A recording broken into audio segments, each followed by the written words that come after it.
Big pass 9 உடைய 9வது வாரத்துக்கான 2வது நாளுக்கான ஓட்டிங் முடிவுல தான் இந்த வீடியோல வந்து முழுசா பார்க்க போறோம். இந்த வீடியோ போறதுக்கு முன்னாடி நம்மளோட சேனலை சப்ஸ்கிரைப் பண்ணாதவங்க சப்ஸ்கிரைப் பண்ணி வச்சுக்கோங்க. லைக்க போடுங்க, வீடியோ பாருங்க. நம்பர் 1 பொசிஷன்ல யார் இருக்காங்கன்னு பார்த்தோம்னா கானா வினோத் தான் இருக்கிறாரு. அவர் வாங்கிய ஓட்டுகளோட எண்ணிக்கைன்னு பார்க்கும்போது 48,215 ஓட்டுகள் வாங்கியிருக்கிறாரு. பெர்சன்டேஜ்னு பார்க்கும்போது 25.4% வாங்கியிருக்கிறாரு கானா வினோத். ஆக்சுவலா பார்த்தோம்னா 2-3 வாரமாவே இவர் வந்து நாமினேஷன்லயே வரல. அதனால ஏகப்பட்ட ஆட்டங்கள் வந்து சேஞ்ச் அவுட் ஆயிருக்கு. அதனால கானா வினோத்துக்கும் அதே சப்போர்ட் வந்து இருக்குமா அப்படின்னு சொல்லி நம்மளும் வந்து எதிர்பார்த்துட்டு இருந்தோம். அதே மாதிரி வந்து பாத்தீங்கன்னா அவங்களுடைய ரசிகர்களுமே வந்து பயங்கரமா சப்போர்ட் வந்து பாத்தீங்கன்னா கொடுத்துட்டு இருக்காங்க. ஏன்னா ஃபர்ஸ்ட் பொசிஷன்ல இருக்கிறது மட்டும் இல்லாம 25% மேல வந்து ஓட்டுகளே வாங்கியிருக்கிறாரு. 2வது இடத்துல யார் இருக்காங்கன்னு பார்த்தோம்னா விஜய் பார்வதி தான் இருக்கிறாங்க. அவங்க வாங்கிய ஓட்டுகளோட எண்ணிக்கைன்னு பார்க்கும்போது 30,215 ஓட்டுகள் வாங்கியிருக்காங்க. பெர்சன்டேஜ்னு பார்க்கும்போது 15.92% வாங்கியிருக்காங்க விஜய் பார்வதி. ஆக்சுவலா விஜய் பார்வதி பொறுத்தவரையில போன வாரம் வந்து சரியான ஸ்கோப் வந்து அவங்களுக்கு வந்து கிடைச்சிருச்சு. அதை கரெக்டா பயன்படுத்தி வேற லெவல்ல வந்து யூஸ் பண்ணிட்டாங்க அப்படின்னே சொல்லலாம். என்னதான் ஹவுஸ்மேட்ஸ்க்கு வந்து இவங்களை வந்து சுத்தமா பிடிக்காம போயிருந்தாலும் மக்களுக்கு வந்து பாத்தீங்கன்னா இவங்களுக்கு வந்து பிடிச்சிருக்கு அப்படின்னே சொல்லலாம். அதனாலதான் இவ்வளவு பெர்சன்டேஜ் ஆஃப் ஓட்டுகள் வந்து இவங்களுக்கு கிடைக்கவும் செஞ்சிருக்கு. 3வது பொசிஷன்ல யார் இருக்காங்கன்னு பார்த்தோம்னா திவ்யா கணேஷ் தான் இருக்கிறாங்க. அவங்க வாங்கிய ஓட்டுகளோட எண்ணிக்கைன்னு பார்க்கும்போது 19,261 ஓட்டுகள் வாங்கியிருக்காங்க. பெர்சன்டேஜ்னு பார்க்கும்போது 10.15% வாங்கியிருக்காங்க. இவங்களை பார்த்தோம்னா இவங்களுக்கு வந்து கேமே ஆட தெரியல அப்படிங்கிற மாதிரி சொல்லலாம். ஒரு கேமை எப்படி விளையாடணும் அப்படிங்கிறதே அவங்களுக்கு தெரியல. வெறுமனே பேச மட்டும் தான் செய்யறாங்க. மற்றபடி வந்து எது பெருசா எதுவுமே பண்ணவே இல்லை.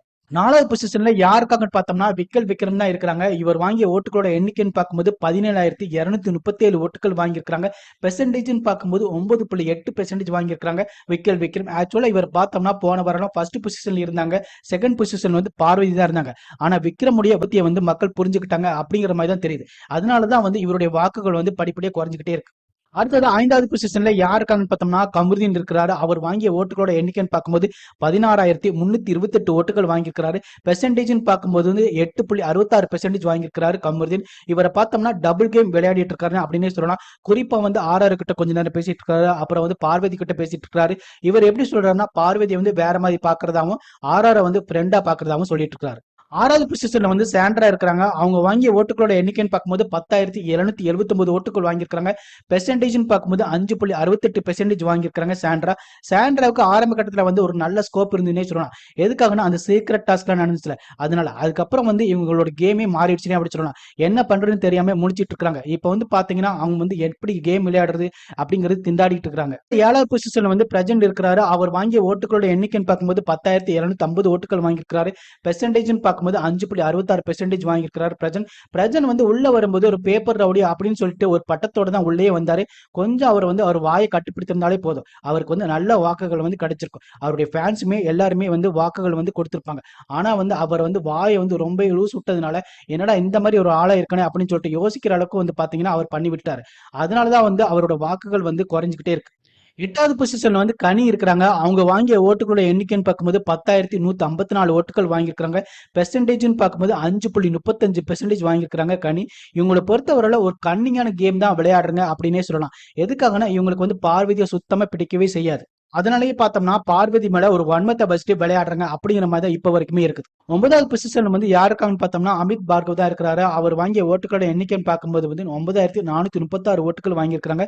பெர்சன்டேஜ்னு பார்க்கும்போது 4.97% வாங்கியிருக்காங்க அமித் பார்கவ். இவர் பார்த்தோம்னா போன வாரம் வரைக்கும் வந்து நல்ல பொசிஷன்ல வந்து வந்துட்டு இருந்தாரு. வாக்குகள் வந்து அதிகமா கிடைச்சிட்டு இருந்துச்சு. ஆனா இந்த வாரம் பார்த்தோம்னா அப்படியே படிப்படியா குறைஞ்சிக்கிட்டே வராரு. 10வது பொசிஷன்ல யார் இருக்காங்கன்னு பார்த்தோம்னா சுபிக்ஸா தான் இருக்கிறாங்க. அவங்க வாங்கிய ஓட்டுகளோட எண்ணிக்கைன்னு பார்க்கும்போது 8,978 ஓட்டுகள் வாங்கியிருக்காங்க. பெர்சன்டேஜ்னு பார்க்கும்போது 4.73% வாங்கியிருக்காங்க சுபிக்ஸா. இவங்களை பொறுத்தவரையில ஆரம்ப கட்டத்தில் ஒரு நல்ல பிளேயரா இருந்துட்டு இருந்தாங்க. இப்ப வந்து என்ன பண்றாங்கன்னா நான் திறமையை காட்டுறேன் அப்படின்னு சொல்லிட்டு பாட்டு எழுதுறது, அதுக்கப்புறம் வந்து பீட் பாக்ஸ் பண்றது அப்படின்னு சொல்லிட்டு அந்த இதுலயே போயிட்டு இருக்காங்க. அதனால வந்து இவங்களுக்கு வந்து கை கொடுக்குமா அப்படிங்கறது வந்து இது பொறுத்து தான் பார்க்கணும். 16வது பொசிஷன்ல யாருக்கான்னு பார்த்தோம்னா எஃப்ஜே இருக்கிறாரு. அவர் வாங்கிய ஓட்டுகளோட எண்ணிக்கைன்னு பார்க்கும்போது 8,451 ஓட்டுகள் வாங்கியிருக்கிறாரு. பெர்சன்டேஜ்னு பார்க்கும்போது 4.45% வாங்கியிருக்கிறாரு எஃப்ஜே. எஃப்ஜேவை பொறுத்தவரை கடைசி பொசிஷன் பிடிச்சிருக்கிறாரு. இப்படியே போயிட்டு இருந்துச்சுன்னா எஃப்ஜேவை தூக்கி வெளியே அனுப்பிடுவாங்க அப்படிங்கிற மாதிரி தெரியுது. இவரை வெளியே அனுப்பிடுங்க அப்படிங்கிற மாதிரியே நம்மளும் சொல்லலாம். ஏன்னா வந்து லவ் அப்படிங்கிற பேர்ல வந்து இரிட்டேட் பண்ணிட்டு இருக்கிறா அப்படின்னே சொல்லலாம். மாதிரி வந்து திரும்ப உள்ள வந்ததுக்கு அப்புறம் இவருடைய ஆட்டத்துல வந்து ஏகப்பட்ட மாறுதல் வந்து நடந்திருக்கு. குறிப்பா சொல்லணும் அப்படின்னு பார்த்தோம்னா வியனா கிட்ட பேசலாமா பேசக்கூடாது அப்படிங்கிற மைண்ட் செட்லயே இருக்கு. அதுலயும் நேத்து நாமினேஷன்ல பார்த்தோம்னா இவர் ஒரு மென்ஸ் கார்டு அப்படிங்கிற ஒரு கார்டை வந்து யூஸ் பண்ணிக்கிறாரு. அந்த கார்டை வந்து ரொம்ப ஒஸ்டா வந்து இருக்கு. குறிப்பா பெண்களை வந்து பயன்படுத்துறது. அதுக்கப்புறம் வந்து நானெல்லாம் அப்படி கிடையாது, அந்த பொண்ணு தான் அப்படி பண்ணிச்சு, இந்த பொண்ணு தான் இப்படி பண்ணிச்சு அப்படின்னு சொல்லி அந்த கார்டை வச்சு அவன் அப்படியே ஈஸியா தப்பிச்சு போயிடுறான். அது ரொம்ப ஒஸ்டா வந்து இருக்கு. அது எனக்கும் நடந்திருக்கு, மத்த பெண்களுக்கும் நடந்திருக்கு அப்படின்னு சொல்லியிருந்தாங்க. அதே மாதிரி இன்னொரு விஷயமும் ஒன்று சொல்லியிருந்தாங்க.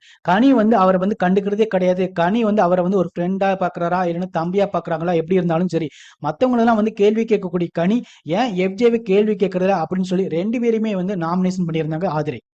இது கூட எஃப்ஜேவுக்கு வந்து ஒரு நெகட்டிவா போயிருக்கும் அப்படின்னு கூட சொல்லலாம். இந்த வாரத்துல நாமினேஷன்ல வந்து எவிக்ட் ஆகிறதுக்கான அதிகமான வாய்ப்புகள் இருக்கு அப்படின்னு பார்த்தோம்னா எஃப்ஜேவுக்கு தான் இருக்குது. இருந்தாலும் ஆதிரை வீணா 2 பேருமே உள்ள இருக்கிறதுனால எஃப்ஜேவை வெளியே அனுப்புவாங்களா அப்படிங்கிற ஒரு பெரிய கேள்விக்குறியும் இருக்கு. இந்த வீடியோ பத்தில உங்களோட கருத்துக்களை கமெண்ட் பாக்ஸ்ல கமெண்ட் பண்ணுங்க.